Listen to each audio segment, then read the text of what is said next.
Sobat sehat sekalian, rekan-rekan sebangsa dan setanah air, bertemu lagi di channel Sang Pracik.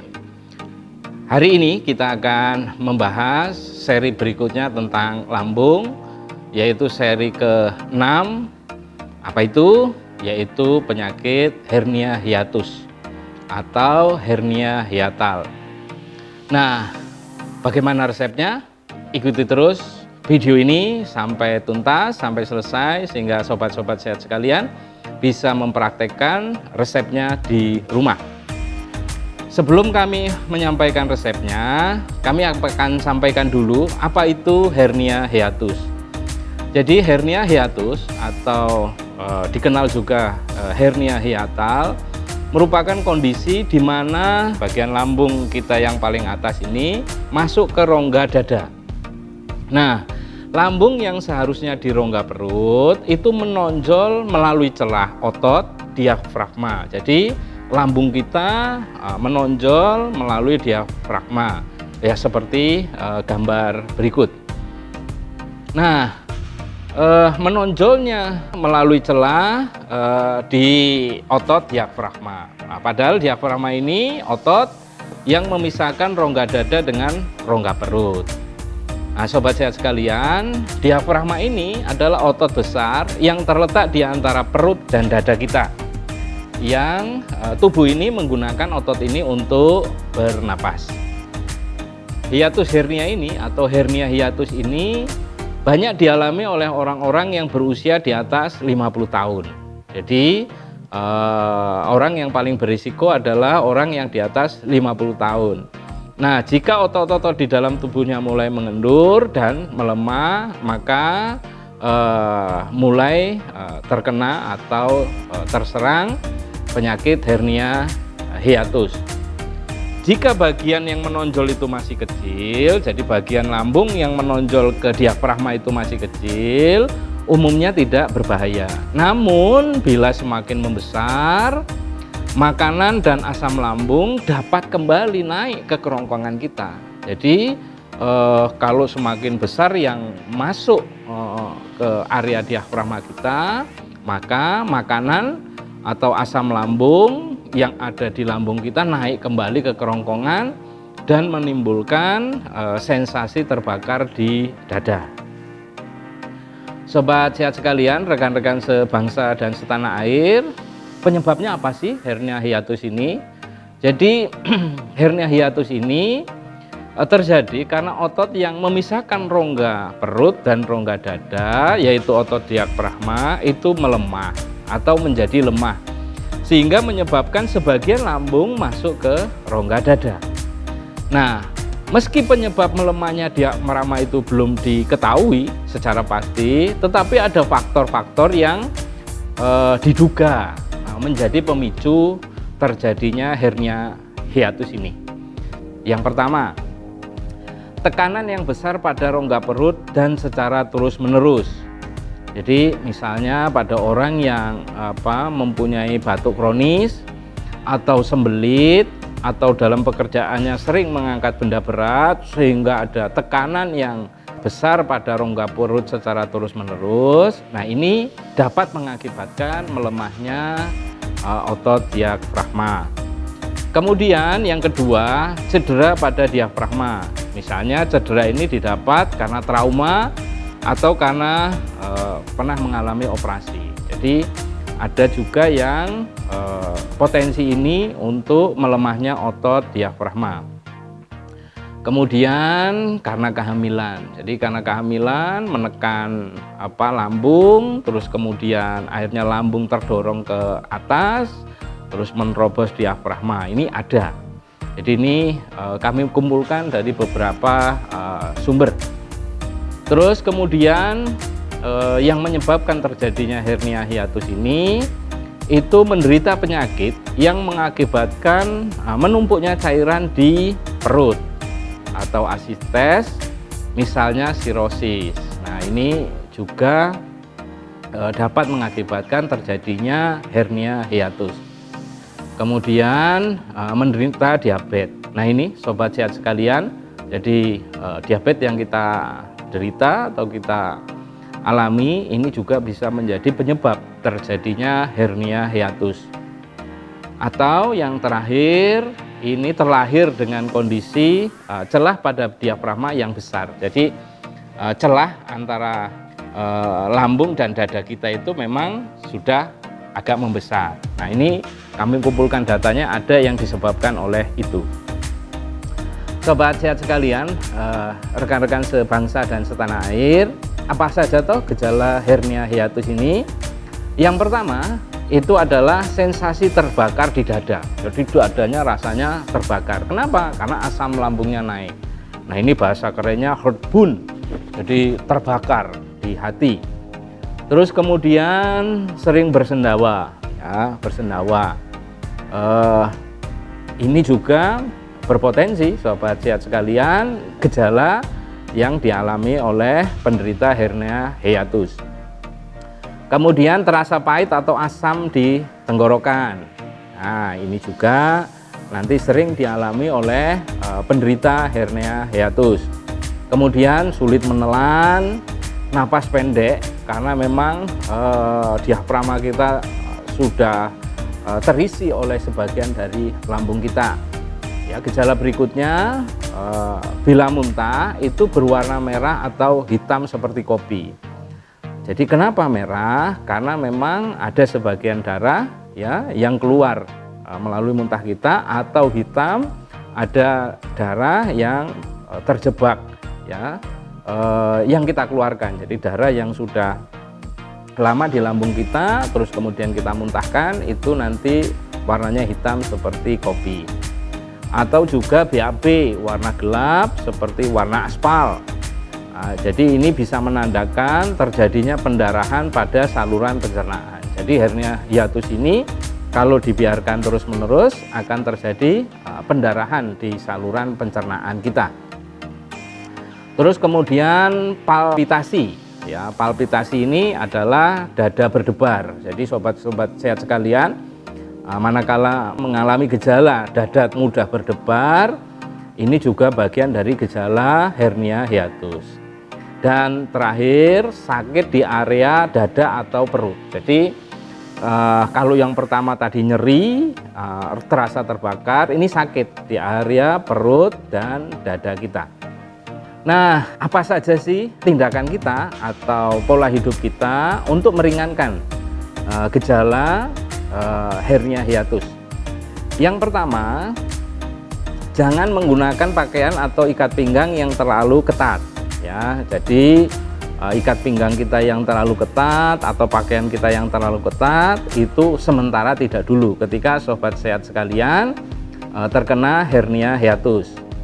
Kemudian yang kedua, pola hidup apa yang kira-kira bisa membantu untuk meringankan gejala, syukur-syukur bisa membantu menyembuhkan. Selalu jaga berat badan.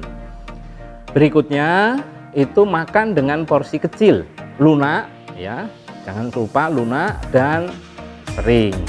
Jadi misalnya setiap 3 jam makan, kemudian nanti 3 jam berikutnya makan, tapi sedikit, makanannya lunak dan sering. Yang keempat, pola hidup kita agar membantu meringankan gejala hernia hiatus atau membantu untuk memproses penyembuhan hernia hiatus adalah jangan berbaring atau tiduran setelah makan. Nah, ini banyak sekali nih sobat-sobat sehat sekalian yang terjadi di kehidupan kita sehari-hari. Habis makan terus, kalau istilah di Jawanya leyeh-leyeh. Nah, leyeh-leyeh kalau duduk sih tidak apa-apa. Kadang-kadang berbaring, tidak tidur tetapi berbaring. Nah, apa toh Pak ini kaitannya ketika kita berbaring kok tidak boleh? Jadi ketika kita berbaring, tubuh kita datar, ya, lambung kita datar, antara lambung bagian atas dan bagian bawah itu sejajar. Nah, sehingga mengakibatkan makanan yang sudah berada di tengah atau bahkan yang sudah berada di ujung mendekati usus 12 jari itu kembali lagi ke atas. Apalagi ketika kita mengidap hernia hiatus, makanan kembali menuju yang sudah terjebak di otot diafragma itu.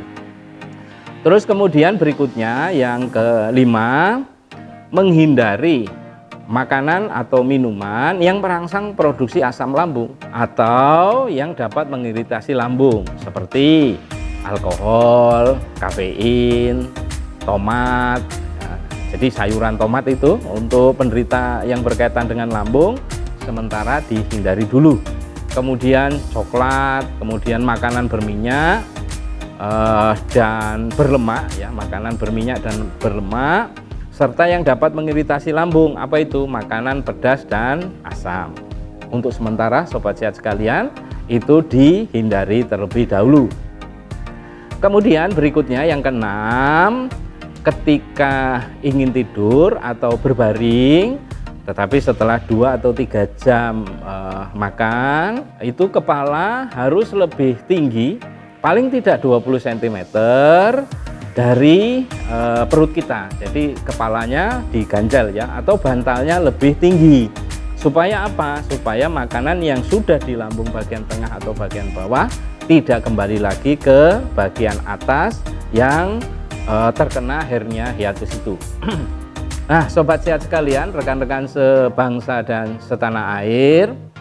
Nah, kalau sobat-sobat sehat sekalian ada nih tanda-tanda atau gejala yang menunjukkan bahwa sobat sehat sekalian terkena hernia hiatus, ya segera periksakan ke rumah sakit atau ke dokter untuk memastikan apakah terkena hernia hiatus. Nanti apa saja sih Pak kalau di rumah sakit diperiksa apa saja? Nah, ini umum, nanti ada di ronsen saluran pencernaan bagian atas. Jadi istilah itu ronsen OMD, jadi pencernaan bagian atas. Untuk mengetahui kondisi kerongkongan, lambung, dan usus bagian atas secara lebih jelas. Kemudian gastroskopi atau teropong saluran cerna bagian atas. Nah, ini biasanya nanti untuk melihat kondisi kerongkongan dan lambung dari dalam mulut, serta melihat ada tidaknya peradangan pada kerongkongan dan lambung kita. Kemudian manometri esofagus. Nah, ini untuk melihat atau mengukur kekuatan koordinat otot dari kerongkongan saat menelan. Nah, ini memang pemeriksaannya banyak sekali nih sobat sehat sekalian. Terus kemudian pengukuran tes kadar asam, apakah asam lambung kita sudah terlalu banyak di dalam kerongkongan. Kemudian juga ada tes pengosongan lambung untuk mengukur lamanya makanan meninggalkan lambung kita. Kemudian juga ada tes darah untuk mendeteksi bahwa kita terkena anemia atau tidak. Kemudian CT scan, X-ray, dan sebagainya. Nah, itulah untuk memastikan apakah sobat sehat sekalian terkena hernia hiatus atau tidak. Nah, begitu terkena, sobat sehat sekalian memutuskan untuk jamu, mudah-mudahan resep yang akan kami sampaikan nanti bisa menyembuhkan. Sobat sehat sekalian, rekan-rekan sebangsa dan setanah air, tadi penyakitnya sudah, gejalanya juga sudah, kemudian faktor risiko yang siapa saja yang bakal terkena hernia hiatus, dan kemudian pola hidup apa yang kami anjurkan agar sobat-sobat sehat sekalian dapat membantu menyembuhkan, paling tidak meringankan gejala-gejala hernia hiatus. Sekarang tentang resep jamunya. Nah, resep jamu yang akan kami bagikan ini untuk yang pertama, tujuannya ya. Yang pertama untuk menetralkan asam lambung atau mengurangi produksi asam lambung. Jadi hernia hiatus ini menyebabkan terjadinya kenaikan asam lambung yang cukup besar. Nah, sehingga jamu pertama atau tujuan pembuatan jamu yang pertama untuk mengurangi produksi asam lambung atau menetralkan asam lambung. Yang kedua untuk mengembalikan lambung ke rongga perut dan mengecilkan celah diafragma. Apa bisa Pak dengan jamu? Jadi pengalaman kami, banyak orang yang terkena hernia hiatus itu bisa sembuh dengan mengonsumsi jamu yang nanti akan kami berikan. Resep ini, ya resep yang akan kami berikan ini untuk penderita hernia hiatus yang ringan. Kemudian tidak ada komplikasi penyakit lain dan sudah melalui pemeriksaan rumah sakit atau dokter bahwa sobat sehat sekalian betul terkena hernia hiatus, sehingga jamu ini akan cocok buat sobat sehat sekalian yang penderita yang masih ringan atau hernia hiatusnya masih kecil, dan betul bahwa hasil pemeriksaan sobat sehat sekalian terkena hernia hiatus. Nah, untuk yang berat dan ada komplikasi penyakit lain yang diderita bersamaan dengan sobat sehat sekalian terkena hernia hiatus, kami akan buatkan resep itu kalau sobat sehat sekalian datang ke tempat kami di Merapi Pharma. Jadi untuk yang punya komplikasi dan penderitanya agak berat, karena resepnya sesuai nanti dengan kondisi sobat sehat sekalian pada saat datang ke tempat kami, sehingga resepnya akan berbeda sobat sehat sekalian. Nah, sekarang apa saja bahannya yang dibutuhkan untuk penderita hernia hiatus? Sekali lagi, ini untuk yang penderita yang ringan. Yang pertama, menggunakan daun pepaya. Ya, daun pepaya ini kita ambil dari daun yang paling bawah tetapi yang belum kering. Nama latinnya Carica papaya, nama simplicia bahannya atau bahan jamunya itu Caricae papaya Polium sebanyak 50 gram. Kemudian yang kedua, jahe. Ini yang kita gunakan adalah jahe emprit. Ini Zingiber officinale var officinale sebanyak 30 gram. Nama simplicianya atau nama bahannya Zingiber officinale rhizoma. Yang ketiga, daun ungu Graptophyllum victum. Ini nama latinnya, nama simplicianya Graptophyllum victum folium sebanyak 30 gram. Berikutnya yang keempat adalah begagan Centella asiatica. Nama latinnya, nama simplicianya atau nama bahannya adalah Centella asiaticae herba, karena seluruh bagian tanaman sebanyak 20 gram. Kemudian berikutnya kayu manis. Nah, ini pohon kayu manis, mungkin ini juga familiar karena termasuk bagian dari bumbu masak ya sobat sehat sekalian. Ini nama latinnya Cinnamomum burmani, nama simplicianya atau nama bahannya adalah Cinnamomum burmani cortex. Kenapa? Karena yang digunakan adalah kulit dari pohon kayu manis. Nah, sobat-sobat sehat sekalian, tadi sudah kami berikan resepnya. Nah, bahannya seperti apa? Kami sampaikan supaya sobat sehat sekalian menjadi jelas, tidak salah dalam memilih bahan jamu. Nah, sekarang cara membuatnya. Ini akan kami sampaikan komplit dulu tentang teorinya. Nanti kita akan praktekkan ya bagaimana cara membuat. Semua bahan tadi seperti daun pepaya, jahe, daun ungu, begagan, dan kayu manis, ini akan kami sampaikan dulu sobat sehat sekalian. Daun pepaya sebanyak 50 gram itu daunnya dalam bentuk basah ya sobat sehat sekalian. Kemudian jahe sebanyak 30 gram itu juga dalam bentuk basah. Sedangkan daun ungu sebanyak 30 gram itu dalam bentuk kering. Nah, kalau sobat sehat sekalian di rumah punya pohon daun ungu, itu bahan kalau untuk basahnya itu dikali 1,5. Jadi kurang lebih sobat sehat sekalian 75 gram basah. Kemudian yang pegagan itu yang 20 gram itu adalah pegagan yang kering. Kalau sobat sehat sekalian menggunakan yang basah itu sebanyak 50 gram. Dan yang terakhir kayu manis tadi adalah kering. Kalau sobat sehat sekalian menggunakan yang basah itu menggunakan 40 gram. Oke, jelas ya. Nah, sekarang cara membuat. Nah, bahan-bahan tadi terutama yang basah itu dicuci, dipotong, kemudian dihaluskan. Dihaluskannya itu bisa menggunakan blender, bisa ditumbuk. Monggo silahkan sobat-sobat sehat sekalian mana yang lebih mudah untuk mengecilkan ukuran-ukuran itu atau untuk menghaluskan. Nah, setelah kemudian dikecilkan ya, mungkin ada yang di blender, nanti ada juga yang ditumbuk, kemudian direbus bahan tadi itu semua dengan kuali tanah atau panci stainless steel atau panci enamel atau panci kaca dengan air sebanyak 2,4 liter. Ya, direbus sampai mendidih. kemudian ditunggu direbus sampai mendidih, kemudian tutupnya dibuka, ditunggu mendidih 5 menit.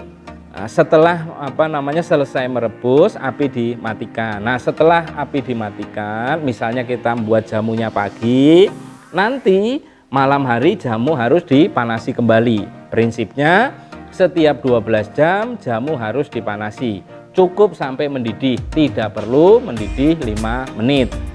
Dan resep ini digunakan untuk 18 kali minum.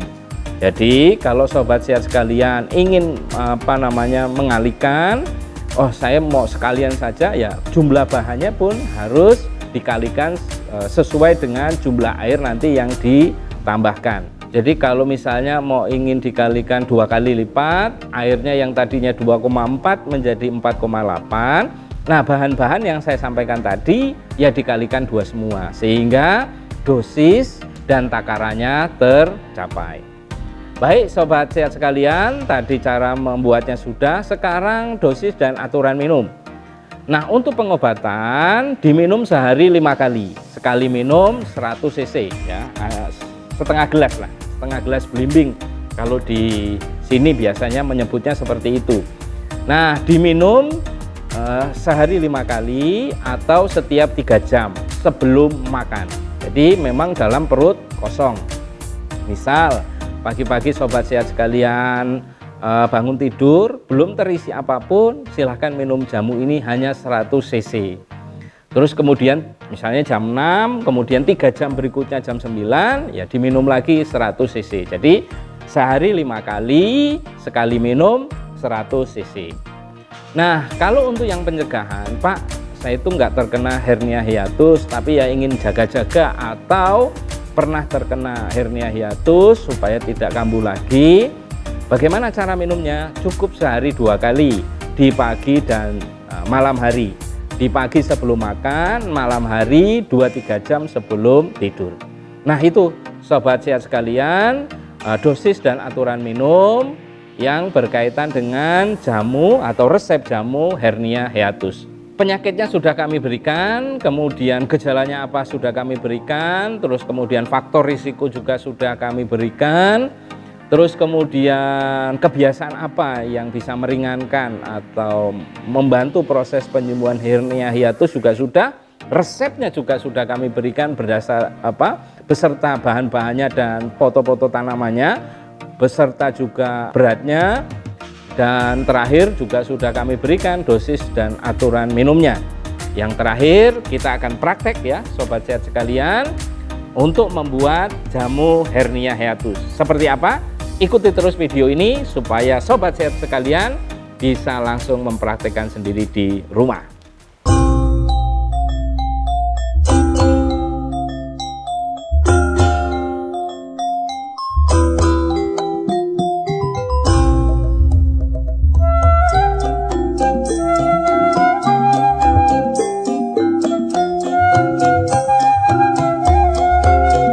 Sobat sehat sekalian, rekan-rekan sebangsa dan setanah air, sekarang kita akan mempraktekkan ya jamu untuk resep hernia hiatus. Seperti apa bahan-bahannya sudah kami siapkan sesuai dengan timbangan tadi ya. Ada daun pepaya, kemudian ada jahe, ada kayu manis, ada daun wungu, dan kemudian ada pegagan. Nah, kayu manis, pegagan, dan daun ungu kami sudah siapkan dalam bentuk kering, jadi ini tidak perlu di blender.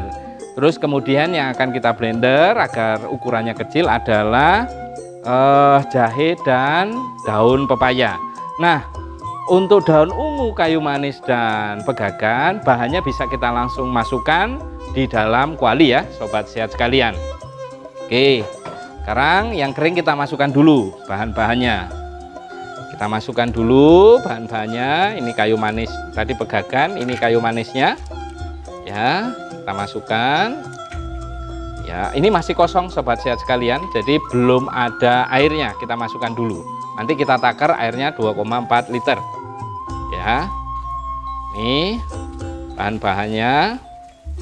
Nah, yang basah kita blender ya, yang kering kita masukkan. Nah, ini yang basah kita tahan dulu. Udah. Sekarang kita blender yang basah. Nah, sebelum di blender, sobat sehat sekalian, kita kecilkan ukurannya dulu. Nah, ini jahenya kita kecilkan ukuran. Ya, kita kecilkan ukuran.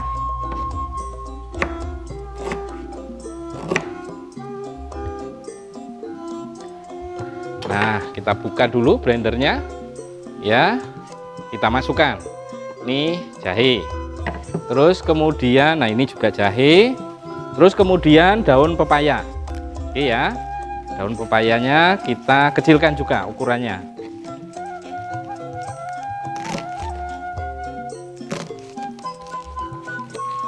Nah, daun pepaya yang diambil sobat sehat sekalian adalah bagian bawah dari tanaman pohon pepaya, tapi yang tidak yang tidak kuning. Kenapa sobat sehat sekalian? Karena kandungan yang ada di dalam pepaya yang paling bawah itu sudah sempurna. Nah, kita masukkan ya sekarang. Oke, ini kita masukkan. Ini masih ada yang kering, kita masukkan biar eman-eman kata orang Jawa. Oke, sekarang airnya kita siapkan. Nah, airnya yang untuk merebus adalah sebanyak 2,4 liter. Nah, nanti sebagian akan kita gunakan untuk blender ya. Kita gunakan 400 cc ya, atau 400 mili ini untuk memblender ya sobat sehat sekalian ya. Nanti yang kita masukkan di kuali sebanyak 2 liter. Oke, sekarang kita tutup, kita lakukan blender.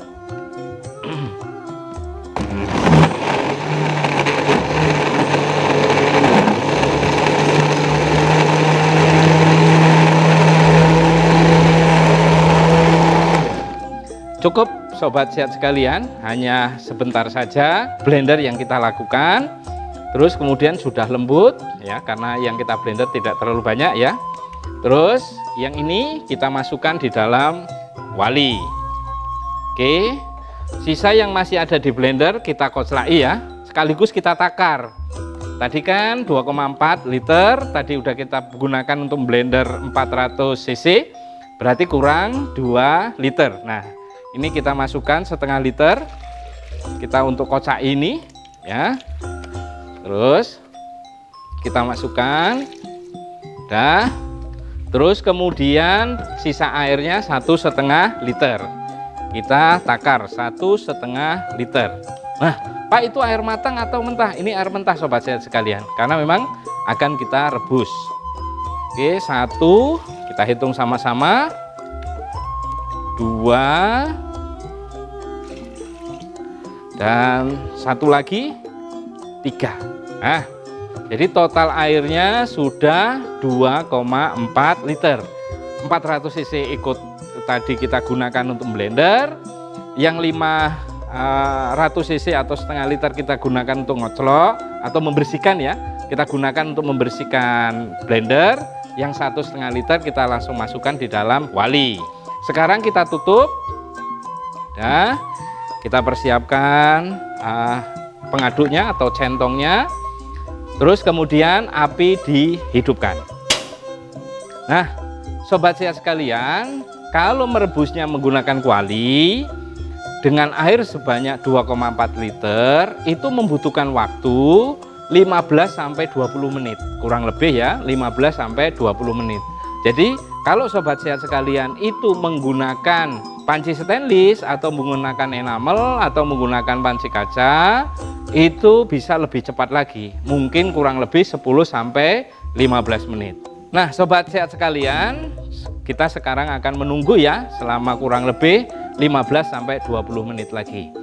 Nah, kami dari sang peracik, saya sendiri mengucapkan terima kasih kepada sobat-sobat sehat sekalian yang terus mengikuti channel ini, terus belajar jamu, terus belajar resep jamu.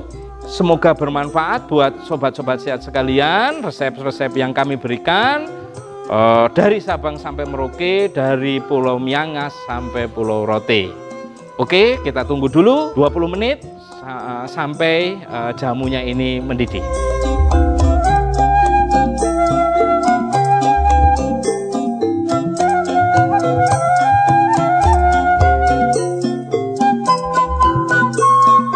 Sobat sehat sekalian, sudah 20 menit kita lihat apakah sudah mendidih.